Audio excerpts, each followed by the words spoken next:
Yo, what's up, homies? It's your boy LowTide, bringing you guys a random video, and today we're doing another Let's Talk Saturday. Now, if you guys are new to the Let's Talk Saturday series and you don't know anything about what it is, it's where we talk about anything and everything. And I want to have a conversation with you guys about it, so I talk about maybe about 5 to 6 topics on the matter, and then I want to hear your guys' responses about it in the comments, on Twitter, Reddit, wherever the hell you get a handle on the video, or you get a handle of me. I'll listen because I find it cool to just talk with people, you know. And sometimes these are going to be very deep conversations. Sometimes they'll be just, you know, straightforward, like, yo, dude, I fucking hate this sort of thing. So this one right here, we're going to talk about risk. We're going to talk about doing that thing that we all have fear for, you know? So we all know what a risk is, obviously. A risk is, you know, doing, like, taking that gigantic leap at doing something. But I think we all sort of take risk as too much of a big, gigantic thing when it's not. We all take risk on a trivial day-to-day basis. We don't think about it much because it's trivial. When it's such a small manner, like what happens on every single day, where it's the choice of, you know, it could be a simple choice of, am I going to go run outside today, or am I going to stay inside today? There's a risk if you go outside. There's not a risk if you stay inside. And technically there is, but you get what I mean. There's a small risk there. Risk, what happens if you go outside and run? You get hit by a car or anything like that. I'm not trying to say don't go outside, but I'm saying we make trivial day-to-day decisions, and they have the risk with them. But I feel like everybody doesn't think about that until it comes to a huge risk factor. That's when we all bring in the word risk, like, and people bring in the quote, "Are you willing to risk it?" Or risk it all, or risk, you know, anything. That's where it sort of comes into, and that's where it's sort of a good thing and a bad thing. The reason why it's a good thing, if you can risk it, I think it's good to risk it all. In certain cases, okay, I feel like we don't risk enough as humans or people. I feel like people don't risk enough because fear. There's a huge fear set up with, you know, not doing, like, not performing. Like, it's very easy, I hit the mic, it's very easy to say, like, okay, I want to drop out of school to pursue, I guess, YouTube, do exactly pretty much what I'm doing, or pursue your passion or anything of such, okay? Well, what happens then is you're going to get the people who are going to say, you can't make it on YouTube, and that's fear, you know, fear that you aren't going to be successful. Then there's the fear of people, how are your parents going to feel? Fear, are your parents going to kick you out, and everything of the such like that. You know, fears stack, and the more you let a fear sit there, the bigger and stronger a fear will become. A fear, just the best way to describe fear. Fear to me is, I think it's like ice in a lot of ways. I don't know why my mind went to ice, but it is in a lot of ways. Because if you think about it, you got one little ice cube, but that ice cube can get bigger and bigger and bigger and bigger and bigger and bigger and bigger until it's melted. And the act of melting it is going to be doing whatever the fuck that fear is, you know. But until then, it's just constantly getting bigger because you constantly have that fear, and that fear will keep you from doing certain things. And that's really bad, because truly I think it's best if we control what we do in like a day-to-day sort of basis, because if you control what you're willing to risk, you won't risk the things you're not supposed to. You'll risk things that you really should. Like, I feel like if it's your passion, something you love, your dream, your gift, you're supposed to risk things. You're supposed to sacrifice things. That's how you get there. You don't know anybody who's not willing to risk losing sleep. I don't know, a lot of sleep, time, a lot of things of the such, trivial things, of course, but they're not trivial when it comes down to your day and your dream and stuff. Time is something you give up on a constant day-to-day basis, and it's something some people think about heavily and some people don't. But are you willing to risk it? Don't get me wrong, there's things you should risk and there's things you shouldn't risk, and I feel like it's a good thing to risk things, because once you break through that fear, or you break through that barrier, you'll get a lot further. Just as a person, you'll get a lot further, but you also get a lot further whatever you're trying to do. You'll also further how you do it, because you have such a new perception at it. If you risk everything and you lose, you'll learn something from it, and who knows, if it's something you truly love, you might even risk it again and lose. But someday, if you continue to risk it all, you'll probably make it. If you're doing it and constantly learning from it, you can make it. That's something I say. Okay, and the other one here is, bad. How can a risk be bad? I'm doing a very stupid sort of let's talk. I had this huge emotion for this not so long ago, and now I have a whole entirely different sort of perspective on it. Like, I was gonna do this yesterday. I was having a really bad day, and now it's been an entirely different day, and it's been a great day. To give you an example, which literally I can use it yesterday. So the risk I took yesterday was dropping out of school. I was thinking about dropping all of my classes and paying back school and dealing with all that risk and everything and such. Risk the fact of my family not accepting me, wanting to kick me out, things of the such. All of that came with it. What happened was I was literally on the verge of dropping all the way out. I didn't drop all the way out. I kept one class. Main reason, one, I don't have to pay back anything. Two, my family's already agreed after the semester I can stop. So why just, even though I would love to stop it right now, the fact that I have to pay it back, I'm not a big fan of that right now. So it gives me a little bit more time to do this. I definitely think there's still the fear of them wanting to kick me out of there, but the rest of the fears are gone. And the thing is, even though that fear is there, I definitely worked on it, because when I came home and they figured out that I dropped the classes, I haven't yet to get a speech about it. They haven't yelled at me for oh dude, you dropped why the fuck you drop all your you dropped all your classes except for one, bad job. I haven't had anyone be like, I'm not proud of you or anything of such, even though the proud of me thing is more of a if I'm proud of myself thing, but so that's where I'm at. And today was the day that I figured out that I wasn't gonna get a full-on argument or anything about it. Yesterday was when I was expecting them to be. That's where the fear was in. The fear was in them saying no or being pissed at me, wanting to kick me out because I dropped all my classes except for that one. But who would have knew that the next day, somehow or another, we talk about it and there's no arguments. It's just constant. Oh, okay. That's okay, Zaki. We're gonna take you to school. Okay, thank you.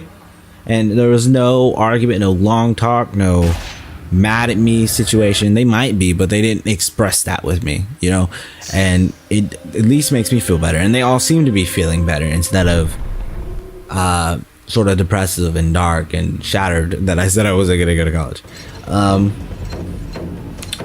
And that's where I think the good part of it is. Now, the bad part about risk is when you're risking something that you shouldn't risk, or sacrificing something you shouldn't risk. I think it's really bad to risk your own identity, to risk yourself, to risk being you. There's no reason at all to do that, and that's one of the things I feel like people do all the time. People are like, yo, you know what? Nah, I'll be fine. Fuck it. I can be that other person for a minute, or I don't need to be me. I can do this. Don't get me wrong. I think it's a constant you're becoming a constant new you every single day. Every single thing changes your perspective every single day. So you as a person are constantly growing. But I think it's bad to risk losing all that. Some people will try to act out this fake out of a whole thing, or be this fake character and try to act like somebody else instead of acting like themselves. That's where I think it's no, just be you, because you are you and no one else is like you. No reason to be like anybody else. The hugest way for me to explain this, I've explained it I think in a video where I said just be yourself. The best way I can sum it up now is think about art, okay? If you know anything about any artist or anything of such, when any of us artists, I count myself as an artist because I do a lot of art. I've done it my whole life, and I consider film as a part of art. If you do any type of art, every single artist has a different style, And no matter how much we as another artist might try to copy their style, we cannot do their style exactly like them. Like, musicians are a huge example of this. If you hear a musician sing another musician's song, or another, singer sing another singer's song, it will always be different. No matter how similar they might be, there'll always be their differences, because they always do it with their style included to the other person's style. So, you get a different, it's like a different two things. It's like two styles mashing together, and it works because it's their style, not just fully the other person's style. So it's like a constantly be yourself, because no one else can do you better than you. No one can do that. No one can create what you can create. So be yourself, and that's what you shouldn't risk. You shouldn't risk losing yourself. You should be you all of the time. I have a whole dark backstory to talk about with that, but I don't want to go into it in this video because I'm already like 11 minutes in. So, if you're like me, and you wish to gamble on yourself, and you wish to do something, here's the first thing I'm gonna say. And I'm gonna say it because this is what I got, and you go ahead and know what you're gonna expect. Alright? If you're planning to gamble on yourself, planning to do something like drop out of school, something big, make sure you're doing it for the right reasons. Like, I fully agree with the reasons I've done it. I just want to make sure, like, if your dream is to be a doctor, I'm sorry, but you're gonna have to deal with school. That's how you can't become a doctor without it, unless we're having a fucking war scenario, and for whatever God knows reason, we need a doctor.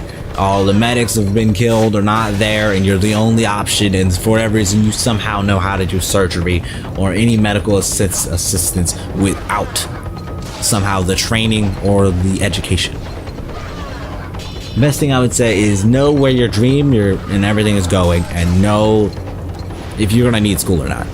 I believe in paying your dues in a lot of ways. So there's always gonna be something you don't like doing, but there's a difference between paying your dues and doing something completely left field. If your dream is to be a doctor, I'm sorry. Even if you don't like school, you're gonna have to deal with school.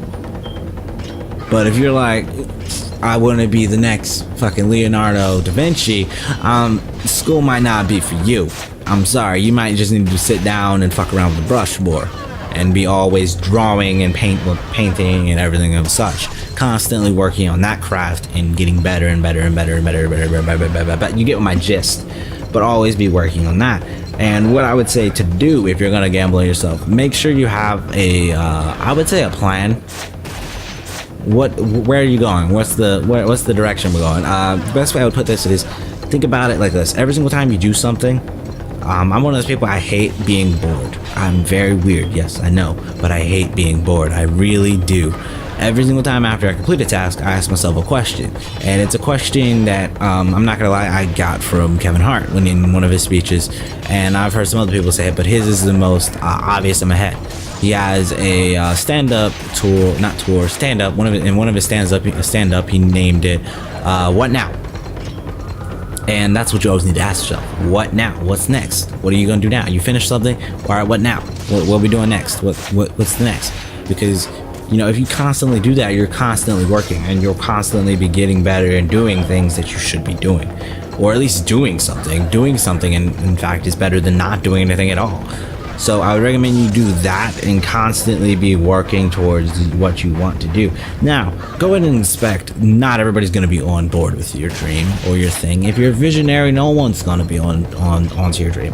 In all honesty, it's a good thing if no one understands your dream, because if you're able to dream that big and no one can understand it, that you're on a different level than a lot of other people when it comes down to, I guess, thinking. And then it's just acting on it. If you're willing to act on it, you get a lot further than a lot of other people, because most people, if they have a dream of that such, or that, I don't want to say caliber, because it's not really like there's not a range, or like oh my god, my dream is on category 5, you have a category 2 dream. No, there's no like fucking system made for it. What I'm saying is, if you act on it, and because nobody else will do it, only you can, and no one is willing to, because no one agrees with them. It's just a fact, are you willing to do something even if people don't agree with you? The biggest believer of your dream has to be yourself. That's what I would say, because expect people to be like, I don't understand what you're talking about. It could be, you know, the generation gap, like me and my grandmother, grandfather.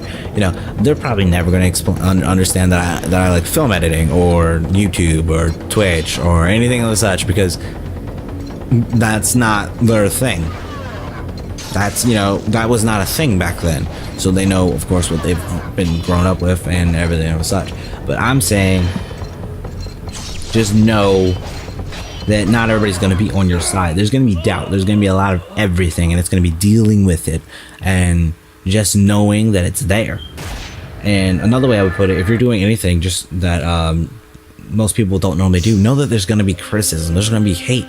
You just gotta deal with it. The best way I would put it is, as soon as you start feeling hate, resistance, or anything and such, you're just at the tip of the iceberg. You're just starting, and you're doing the right thing.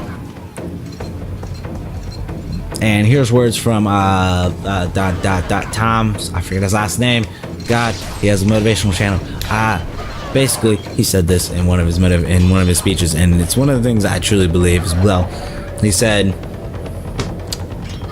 when you're following your dream or your you know, your goal or whatever it is, whatever you want to call it, you're gonna get two sides of the coin. You're gonna get one that says you're gonna be gravely stupid, gravely dumb. They're gonna call you insane. And the other side, it works. Whatever you're doing, even though everybody's against you, it works. And you'll never know if you're right or wrong, you know, or if it's gonna work or not. But if you get it wrong, then you're one step closer to getting it right next time. So just constantly do that. That's what I would say. So just expect resistance is basically what I would say at the very end. Final decision, of course, is the last thing I want to say to sum up this video, because it's getting long, is just take a risk. Be willing to risk it, because it'll get you far. Who said it? Was it Franny? Franan? No, Anne Frank? Anne Frank? I think it was Anne Frank. I like how I messed that up a lot. I'm gonna keep that in there. Anne Frank, right? Yeah. Anne Frank said, I think it was her at least, the bold are caught often as much as the non-bold, basically. So you might as well be bold about it. You might as well go out there and do your dreams. You might as well follow it and risk it. Do what you want to do, not because of the money. Do it because it genuinely makes you happy. If it puts a smile on your face, I can guarantee you it will put some money in your pocket eventually. It might not be immediate, which is what everybody wants nowadays. Everybody wants that snap, that immediate pleasure, that immediate money, that immediate whatever the fuck, because that's what our generation is off of. Our generation is off of, there's no wait time. It's instantaneous. So just know that if you wait, you can get some. And that's what I'm ended at today. I didn't mean for this video to be as long as it is, and I don't know if I even like everything I said. I think I genuinely sort of like what I said. I feel like if I said this yesterday, it would be a little bit better, but can't change the past, you know. So hopefully you guys enjoyed this video. If you guys did, click that like button. If you guys are new to the channel, click that subscribe button to meet another of my videos. If you guys wish to be notified when I upload, click that notification bell so you guys be notified in your email and on YouTube when I upload. Other than that, hopefully you all have a great day, and I will catch you homies next LowTide. You to